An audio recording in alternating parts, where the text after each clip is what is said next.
Assalamualaikum warahmatullahi wabarakatuh. Saya Hafiz Saksina Nawawi, mahasiswa dari Bimbingan Penyuluhan Islam semester 4 IAIN Ponorogo. Pada video kali ini saya akan membawakan sebuah tema tentang bagaimana belajar bahagia. Sebelum masuk ke pembahasan, saya mau sedikit bertanya kepada teman-teman. Kira-kira kapan terakhir teman-teman merasa bahagia? Dan di momen apa teman-teman merasakan kebahagiaan tersebut? Jika sekiranya berkenan bisa ditulis di kolom komentar untuk sebagai pengingat jika teman-teman pernah merasakan bahagia. Nanti sewaktu-waktu mampir di video ini bisa kembali merasakan momen bahagia tersebut. Pada sebuah pepatah yang berbunyi, di dalam tubuh yang sehat terdapat jiwa yang kuat. Jika ditafsirkan, ternyata antara kesehatan tubuh dan jiwa itu sangat berkaitan. Dan kesehatan jiwa bisa dimanifestasikan sebagai kita mempunyai banyak energi atau emosi positif. Lalu, bagaimana dengan emosi negatif? Sedangkan kita sebagai manusia adalah entitas yang di dalamnya ada positif, ada negatif, ada hitam, ada putih di dalam tubuh kita. Lalu bagaimana kita menyikapi perasaan negatif? Apakah kita harus membuang jauh-jauh perasaan negatif tersebut lalu fokus kepada emosi positif sehingga kita bisa bahagia?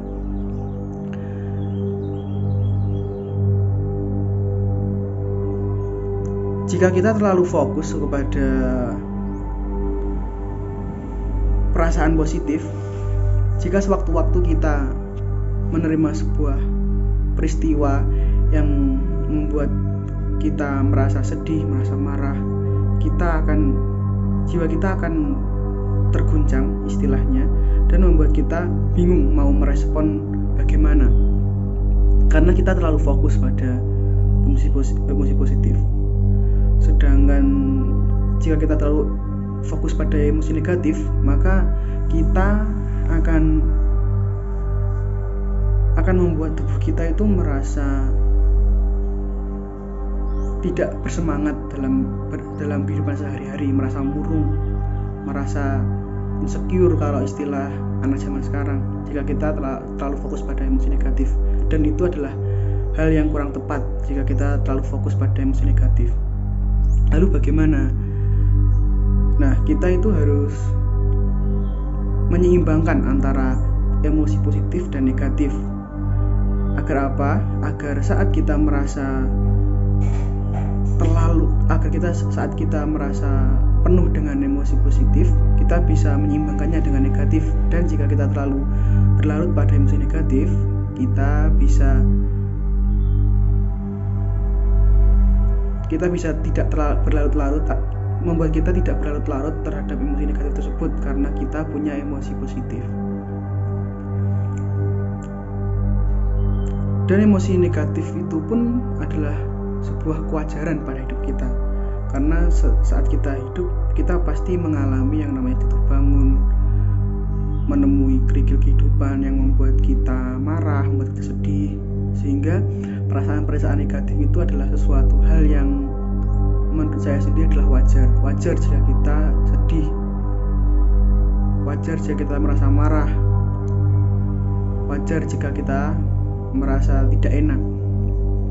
Karena bagaimanapun kita ya manusia adalah makhluk sosial yang tidak bisa hidup sendiri. Jadi entah dari orang lain atau mungkin seringnya dari orang lain berbuat tidak enak, atau kita menemui kejadian apa dan membuat kita tidak enak dan mengakibatkan emosi negatif masuk ke tubuh kita. Dan bagaimana cara kita menyeimbangkan emosi tersebut? Dalam buku Authentic Happiness milik Seligman menjelaskan bahwa bentuk kebahagiaan itu ada 3, yaitu pleasant life, yaitu hidup dengan penuh kesenangan. Yang kedua adalah good life, hidup dengan penuh kenyamanan. Dan yang ketiga adalah mindful life, hidup dengan penuh kesadaran. Yang pertama bentuk yaitu pleasant life.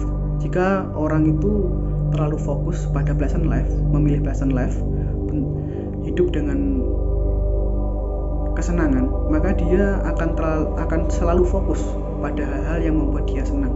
Dia akan meninggalkan sesuatu yang sekiranya tidak membuat ia bahagia, tidak membuat ia senang. Yang kedua adalah good life. Good life yaitu hidup dengan penuh kenyamanan. Orang yang memilih bentuk ini akan terus berfokus pada sesuatu yang membuat ia nyaman.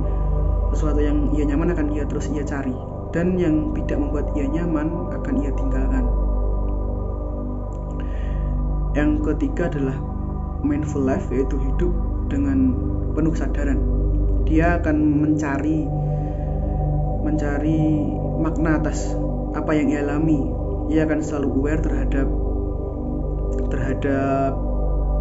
apa yang ia rasakan. Kalau menurut teman-teman sendiri, bentuk kebahagiaan mana yang menurut teman-teman baik? Mungkin juga bisa ditulis di kolom komentar. Kalau menurut saya sendiri, kebahagiaan yang baik itu adalah kebahagiaan yang ketiga, yaitu mindful life, di mana kita bisa sadar kita bisa aware terhadap perasaan kita, sehingga kita bisa merespon apa yang hadir kepada kita seperti perasaan marah, sedih, sehingga kita bisa menyeimbangkan emosi tersebut jika kita sedang dilanda emosi negatif.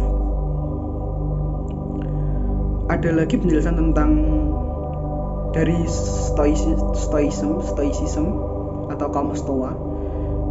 Kaum Stoa itu mendefinisikan bahagia dengan mengurangi memikirkan perasaan marah, sedih, galau. Jadi kebahagiaan para Stoa itu yaitu dengan tidak memikirkan apa yang seharusnya tidak ia pikirkan, seperti marah, seperti sedih, galau, karena cuma akan menghabiskan energi positif mereka dan tidak akan membantu dalam kehidupan sehari-harinya.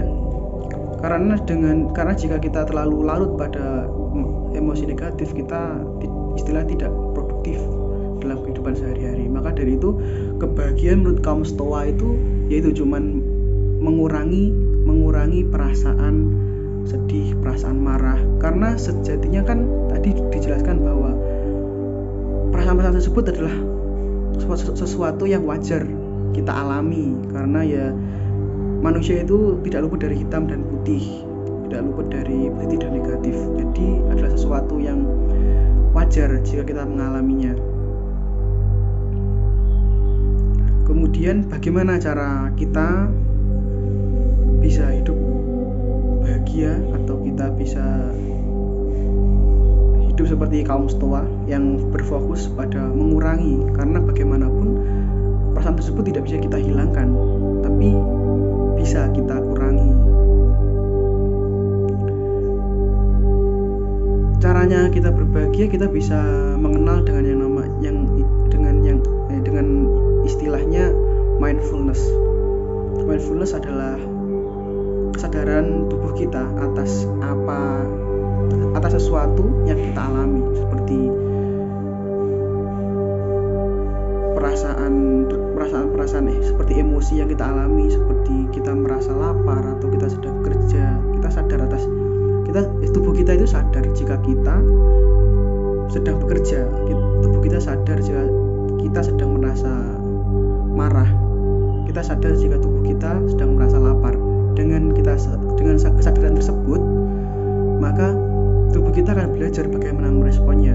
Jika seperti saat kita merasa sedih, maka tubuh kita akan merespon dengan mengiyakan, oh iya, saya sedang merasa sedih. Jadi dengan kesadaran tersebut akan membantu pikiran kita berpikir bahwa ya memang sedih itu adalah sesuatu yang wajar, dan wajar juga jika saya merasa sedih dengan peristiwa tersebut. Dan mindful sendiri juga banyak bentuknya, seperti mindful eating yang membantu. Mindful eating yang berarti sadar atas apa yang kita makan. Itu bisa membantu kita dalam mengatur pola makan kita.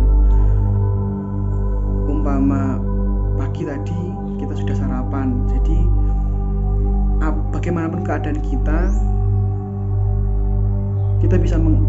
bisa mengatur pola makan tersebut, karena kita sadar jika kita sudah makan. Karena jika kita tidak sadar atas apa yang kita makan, kita bisa berlebihan dalam makan dan membuat tubuh kita menjadi obesitas.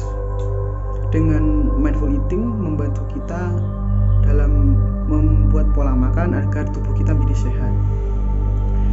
Yang selanjutnya adalah mindful working, yaitu kita sadar dalam bekerja. Dengan kita sepenuhnya sadar, kita bisa memaksimalkan pikiran dan tenaga kita dalam pekerjaan tersebut, sehingga kita bisa produktif. Kadang kita itu ya manusia pasti juga punya perasaan lelah. Kadang kita cuma fokus pada lelahnya saja, padahal kita sedang dalam pekerjaan dan kita harus bertanggung jawab atas pekerjaan tersebut. Tapi kita malah berfokus pada perasaan lelah tersebut, sehingga membuat kita malas-malasan. Sedangkan jika kita berfokus sadar atas apa yang kita kerjakan, atas tanggung jawab yang kita emban, atas kegiatan tersebut, maka kita bisa memaksimalkan pikiran dan tenaga kita, sehingga kita bisa produktif pada pekerjaan tersebut. Itu tadi kan bentuk-bentuk dari, dan mindfulness sendiri juga banyak bentuknya selain mindful eating dan mindful walking. Lalu bagaimana kita bisa memulai sadar, kita bisa memulai mindfulness tersebut?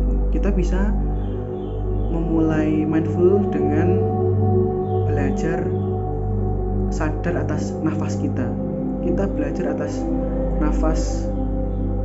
pernafasan kita. Kita belajar atas apa yang kita hirup dan kita hembuskan. Kita bisa coba menikmati udara yang masuk dari lubang hidung, kemudian kita keluarkan lewat mulut perlahan-lahan. Kita bisa belajar dari situ. Kemudian bisa dibantu jika kita sudah naik level di atas itu, kita bisa bantu dengan meditasi. Atau bagi umat beragama, khususnya Islam, bisa kita kombinasi dengan berzikir. Dengan kita sadar atas nafas kita akan tahu bagaimana kondisi tubuh kita. Oh, kita sedang bekerja, kita sedang belajar, kita sedang menghafal. Dengan kita tahu bagaimana tubuh kita, maka kita bisa merespon dan memaksimalkan apa yang kita lakukan. Terlebih soal bahagia, kita tidak bisa memaksakan sesuatu yang tidak bisa kita kendalikan, seperti orang lain. Kita tidak bisa memaksakan kendali atas orang lain. Maka dari itu yang kita bisa kendalikan adalah diri kita sendiri. Maka dari itu